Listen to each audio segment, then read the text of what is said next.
Hola mis queridos amigos, nuevamente con ustedes, su doctor Tigre, el que ronca en esta negra noche neoliberal latinoamericana, sudamericana, ecuatoriana. Un consejero de internautas que dice que aprendió más trabajando como médico en los Andes, la Amazonía y la costa del Pacífico de Ecuador que por lo que le enseñaron en la universidad.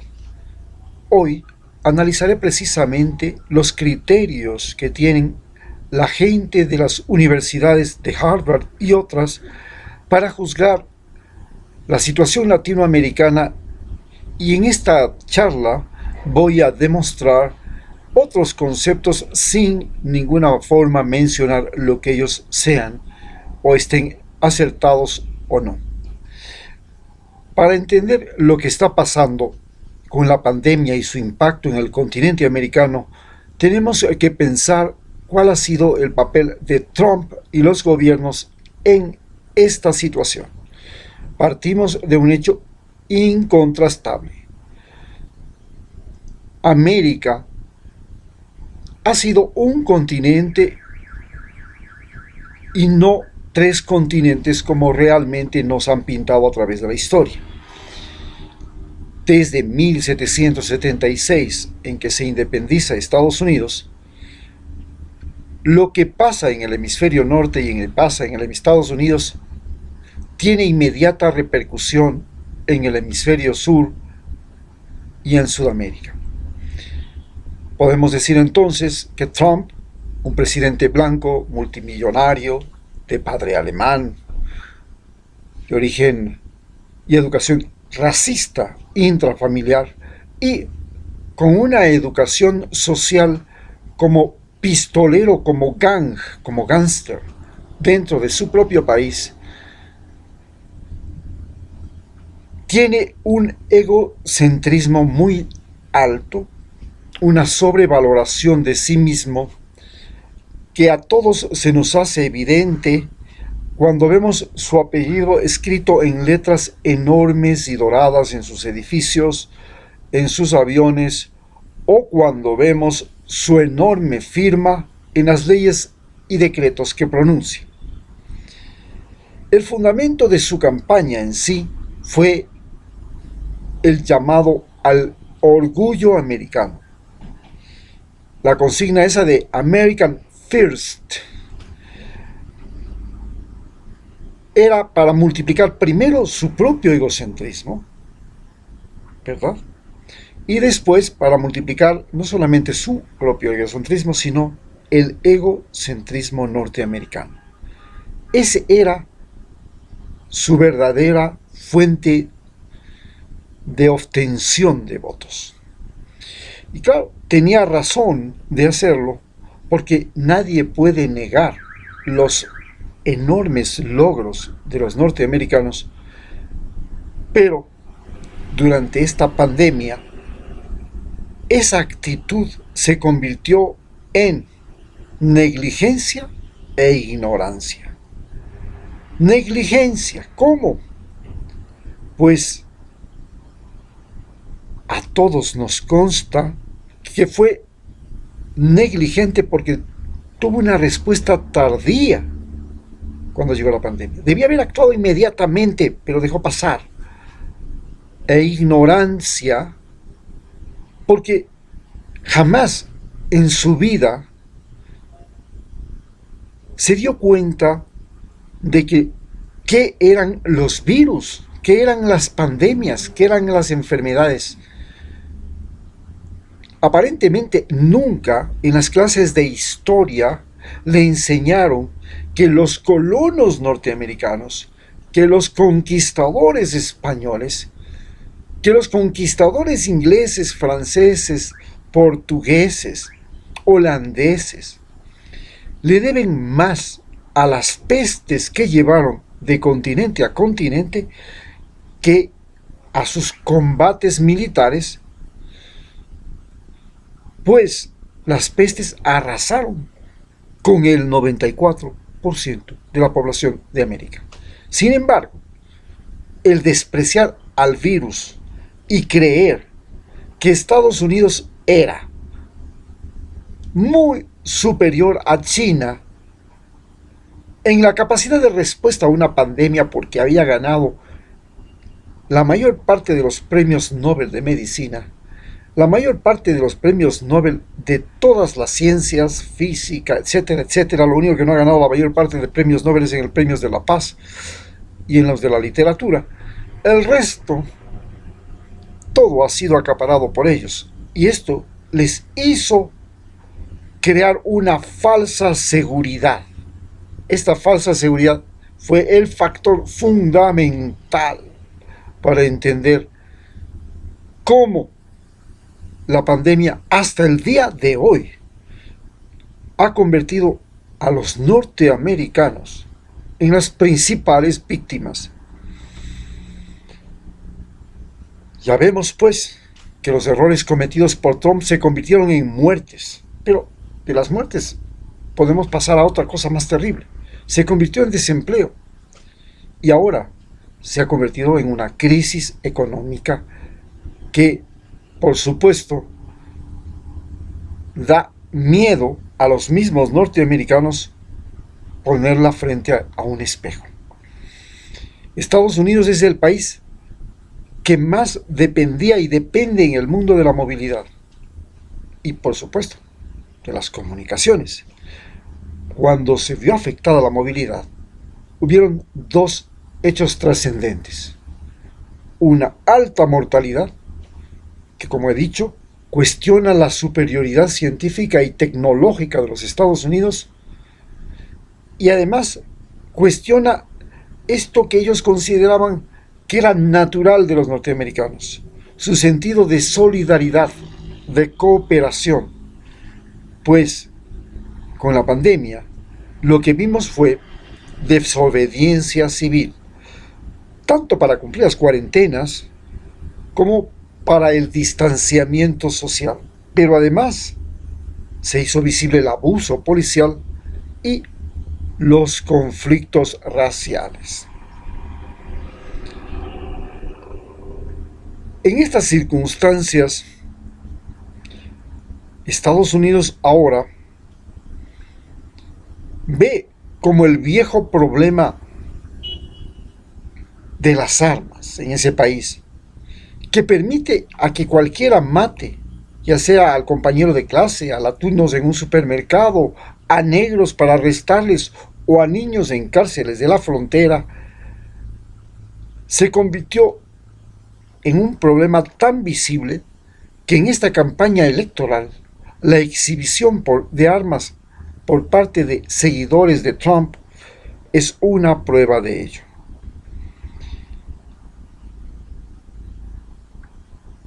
Más allá de esto, Estados Unidos también se enfrenta a una inseguridad sanitaria que ya vemos y que se debe fundamentalmente a que no toda la población tiene acceso a la salud. Gran parte de la población no tiene seguro social. Y por supuesto, esta fue una de las causas de la incontrolable mortalidad y contagio, la más alta del mundo.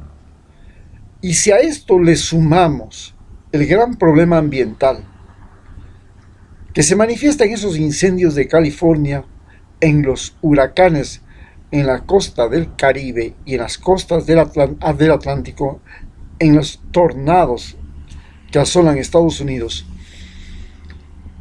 nos pone en evidencia que hubo inacción y negligencia por parte de Donald Trump frente a un problema que todo el mundo lo había visto, lo había señalado, e inclusive 192 países firmaron un pacto llamado el Acuerdo de París para combatir el cambio climático. Esto para Donald Trump se convirtió en una tontería porque Donald Trump tiene, a más de vanidad, una falta de estudios, una falta de capacidad intelectual para entender qué está pasando con el planeta Tierra. Eso sale de su ego. Él es perfecto ante su propio espejo, es el perfecto ante las cámaras de televisión de los Estados Unidos, y eso ya es por demás extraordinario para su inteligencia. Pero por supuesto, en este momento, Estados Unidos prácticamente se ha convertido en el peor lugar del mundo para vivir. ¿Por qué? Pues primero porque ya vemos que una pandemia, un virus, puede llegar y puede desatar, puede permanecer, puede atacar más fácilmente que en ningún otro país del planeta. Segundo, estamos viendo que dentro de los Estados Unidos hay un conflicto social con los negros que lleva 250 años sin resolverse, y un conflicto social con los hispanos que empezó en 1835 y hasta ahora no se ha podido resolver. A esto tenemos que sumarle que ya no pueden manejar su clima. Tienen huracanes, inundaciones, incendios, lo cual hace que su casita sea destruida de la noche a la mañana. Esfuerzo de miles de años, de cientos de años, de generaciones inclusive. Se quema. O se lo lleva el tornado. O se lo lleva el huracán. ¿Qué seguridad tengo de que en mi casa no le va a pasar nada? La tercera inseguridad en los Estados Unidos es la inseguridad que los hijos tienen cuando van a la escuela. Cuando van los niños a la escuela, cualquier tipo loco puede llegar con un muchachito, compañero, puede llegar con una pistola a matar al profesor, matar a los compañeros. O si un pobre latino va a comprar en supermercado en El Paso, Texas, lo pueden terminar fulminado, lo pueden matar. Y aunque lleven preso al tipo, es un tipo loco. Los locos están sueltos en todas partes en ese país. Entonces esto lo convierte a Estados Unidos en un lugar altamente peligroso, no para los norteamericanos solamente, para todo el que llegue, para el turista, para el latino, para el migrante. Hoy los mismos norteamericanos están viendo que es mejor irse a vivir en el Caribe, lindas playas, sin sufrir fríos intensos, calores agobiantes, la crisis social en la puerta de la calle, la pandemia más allá, el niño en peligro, y trabajar desde las islas del Caribe. Estoy seguro que mañana muchos optarán, como han optado numerosos norteamericanos jubilados, en venir a vivir en Cuenca, aquí en Ecuador. Porque por supuesto, una vejez en Cuenca, sin tanto problema del clima, sin tanto costo, sin tantos violencia social en las calles, oye, es mucho mejor acá, pues en América Latina.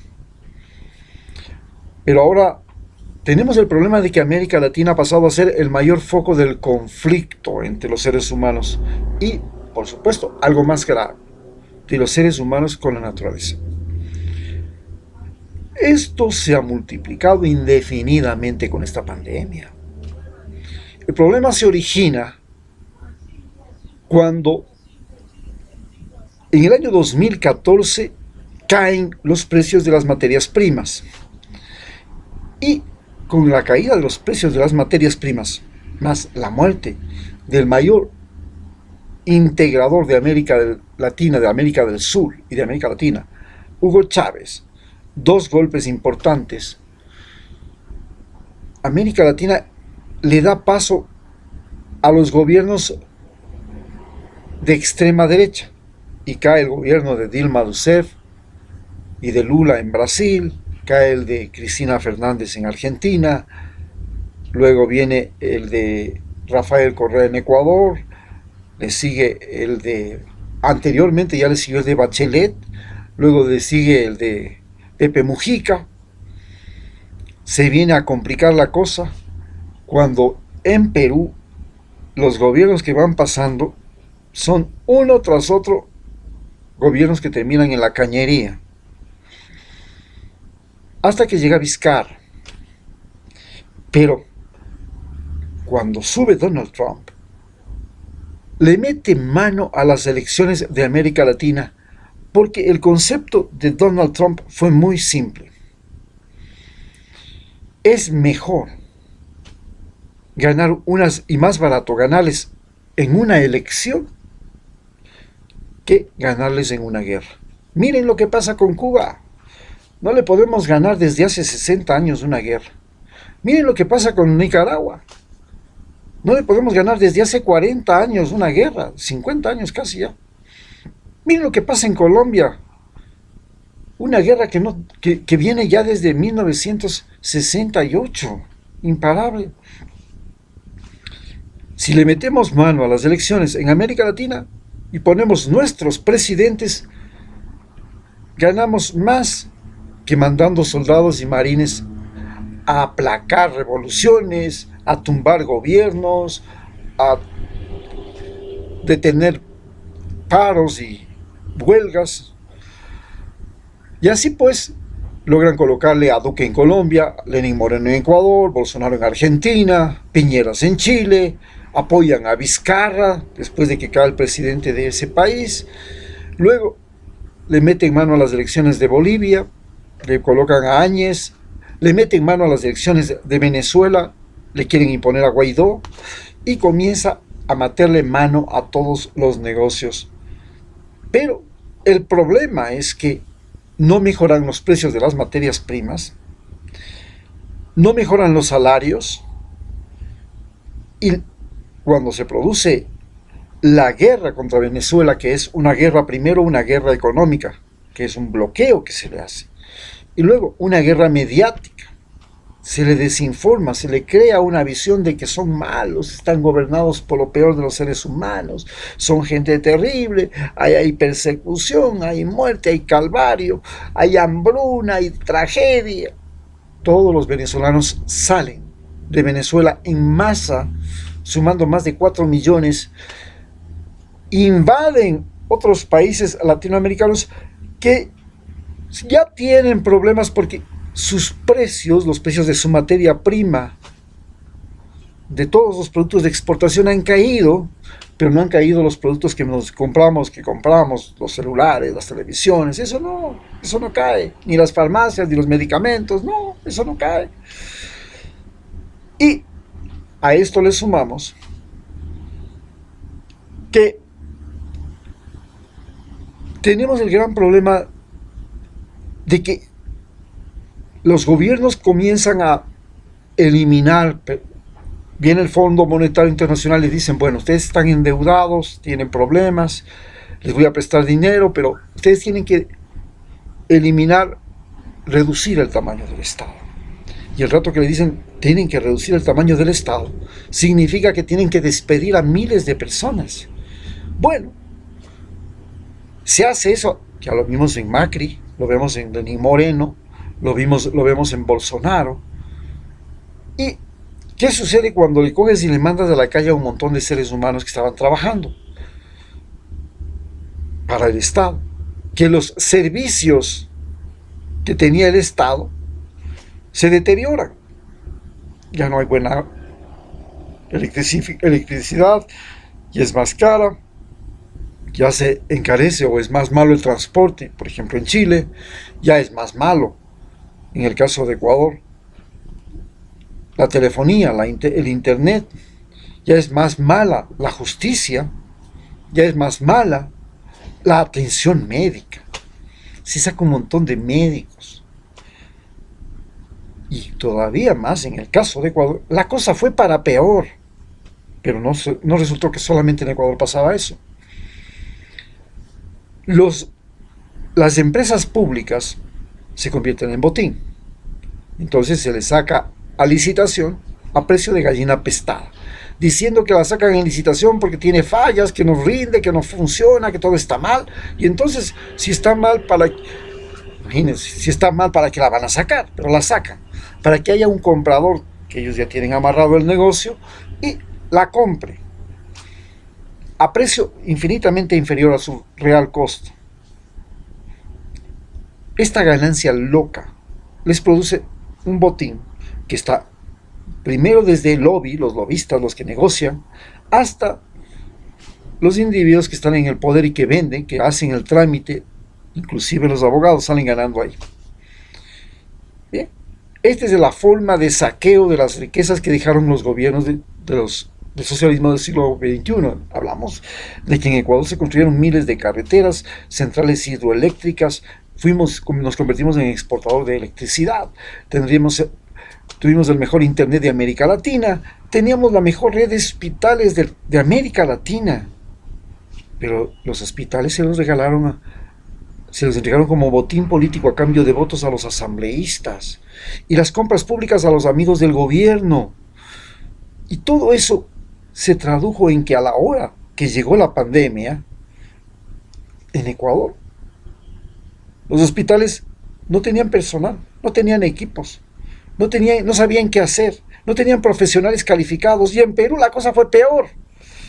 La cosa fue 10 veces peor, a pesar de que tomó las acciones mucho más antes que Ecuador, y mucho más drásticamente lo que es la cuarentena y el aislamiento social y todo.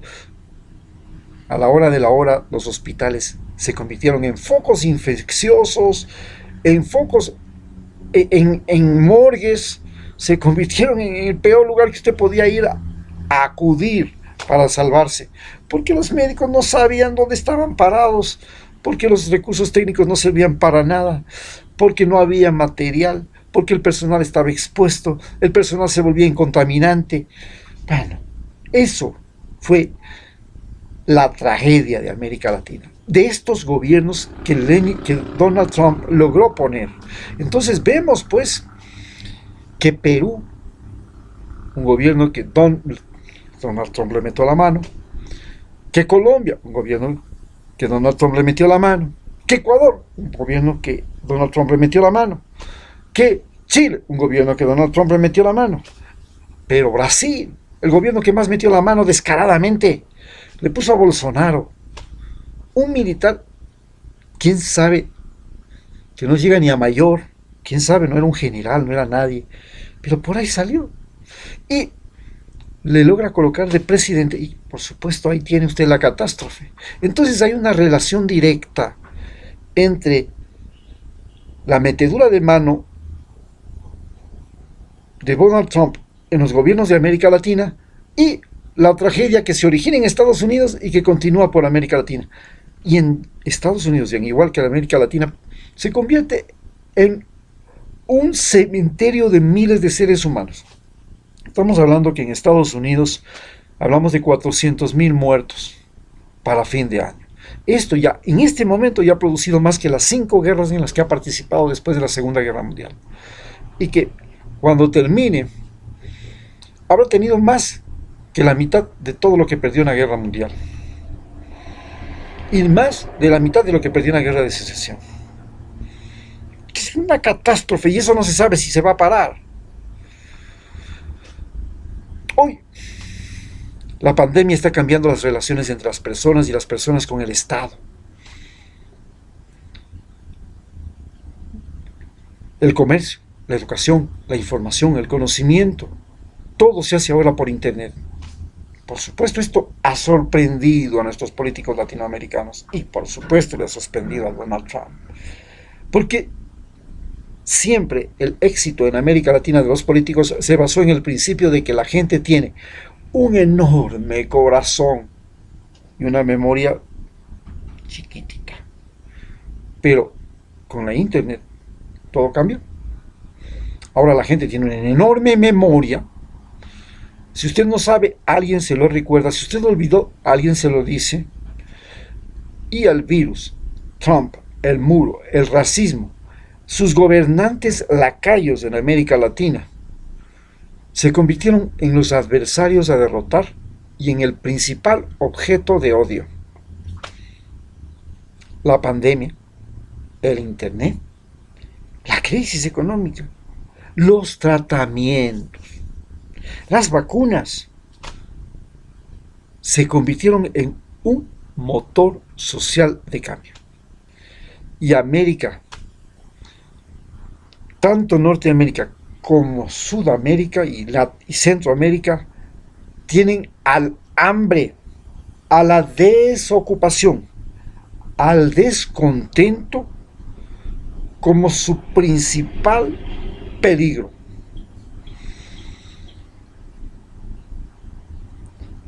Hoy, la gente de América Latina ve con espanto cómo el dinero y los recursos de América Latina huyen de nuestros países para ir a parar en Estados Unidos y paraísos fiscales o Europa. Vemos cómo nuestros trabajadores, nuestros cerebros, nuestras manos de obra, la gente que los países tardaron años, décadas en preparar, hacen enormes olas migratorias, caravanas, para abandonar su país y dejarnos aquí solo con los enfermos, con los niños. Y ven cómo los recursos naturales que ahora se pagan a precio de nada, por ejemplo, el petróleo de Ecuador llegó a valer $0, se van, se escapan.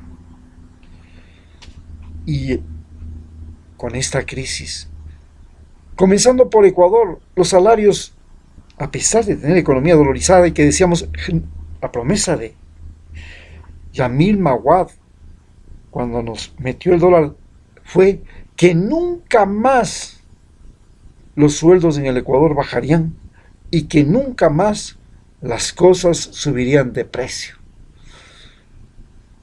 Hoy en Ecuador el salario se redujo casi a la mitad, siendo país dolarizado. Imagínense que nosotros tenemos el mejor salario con relación a Colombia, con relación a Perú. ¡Qué drama! ¿Cuántos siglos llevamos los latinoamericanos de ver que nuestro trabajo es mal pagado? Pues comenzamos con los españoles que nos metieron en minas y sacaban la plata. Y no les costaba nada meter a los indios en esas cuevas, dejarlos morir con tuberculosis. Nadie vivía más de 6 años cuando ya entraba a esas mitas, esos llamados mitayos. ¿Y quién ganaba? ¿Cuánto le pagaban? ¿Cuánto se le pagaba al peón de las haciendas? ¿Cuánto se le pagaba a la empleada doméstica? Antes del gobierno de Correa, la empleada doméstica ganaba $90 al mes y tenía que vivir en la casa 24 horas al día. Era empleada por 24 horas al día. No podía irse a su casa. Imagínense ustedes, vemos siglos de trabajo mal pagado. Esto es lo que ha emergido de la situación de América Latina y de este problema. Muchas gracias.